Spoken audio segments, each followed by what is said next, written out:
Yeah, hi. I'm a school teacher, and teaching is hard, and it's really hard here in Nevada.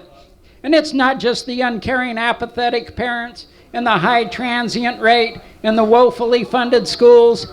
What really makes it hard is the assumption of stupidity just permeates this entire state when it comes to our kids. Everywhere you go, you see these yellow signs. Slow children ahead. Slow children at play. Some just say slow children. Have you ever seen a sign that said gifted, smart, grade level? It's just assumed slow children. How you think that makes our kids feel? Some fourth grader being driven home by his mom goes through one of these neighborhoods that has a slow children sign. He's like, damn, I know the girl that lives in that house. She's way smarter than I am. Oh man, if she's slow, I must really be dumb. And you think it's just a coincidence that the kid on these signs just happens to be black? What's up with that? Why is everything black bad and everything white good? That doesn't make any sense. And if it bothers me, I can imagine how it makes black people feel. One of the last things my other half and I did before she died was go to Mandalay Bay and watch The Lion King. Before the play started, we could hear the kids around us. They were scoping out the cast. They were looking for the bad lion. Oh, look at that lion. Oh, yeah. Oh, yeah, that lion's way darker than all the other ones. Oh, yeah, that's got to be the bad lion. That's got to be Scar. Sure enough, the dark lion was the bad lion. Who would have thunk?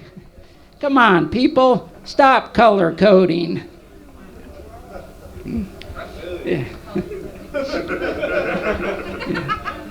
Yeah.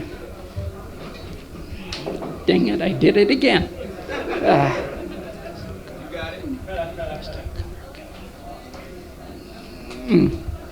Speaking of scars, have you ever noticed that when a person that with really dark skin gets a scar, that scar is way lighter than the rest of their skin? I always thought that was nature's way of telling us inside we're all the same. Don't believe nature? I'm a science teacher. DNA evidence. Black people, white people, 99.999% the same.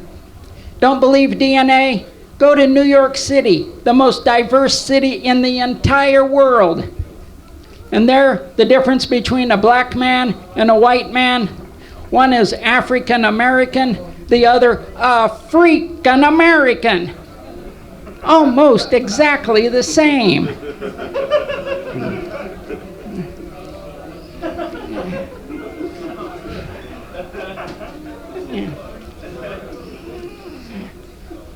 Another good example of how on the inside we're all the same. Back when I was in college, I was drying off in the locker room. A couple of black guys walked by. After they walked by, I heard one of them say to the other, "Did you see the look on his face when he saw our junk?" And the other guy said, "Yeah, same exact look I got on my face when I saw his." There's a black kid that lives up the street from me. He comes down about once every month or so to whack weeds and clean up dog poop. First time he came down to my place, he looked at my 6 dogs, 5 white dogs, 1 dark brown dog. He actually pointed to my dark brown dog and said, "That one looks mean." Color coding. It's a form of subtle racism, but it sinks in. It gets ingrained, and it needs to be ended. Glad to see we've got some homosexuals in the bar tonight. Nice seeing everybody out and about. I spent from 1959 to 1976 growing up in Wyoming. Back then, no one could come out of the closet unless you happened to have a closet door equipped with a glory hole.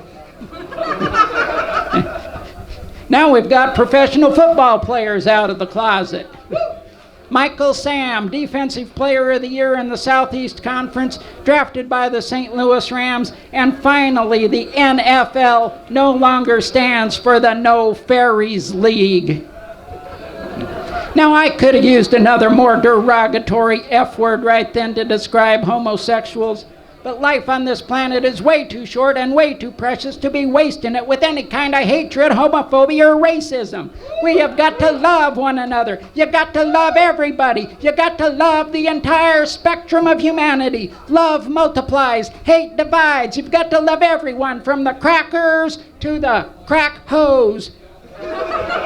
And when it comes to crack hose, makes no difference. Crack up, crack down, plenty of love to go around. Thanks a lot, everybody. You've been so patient. Have a great evening.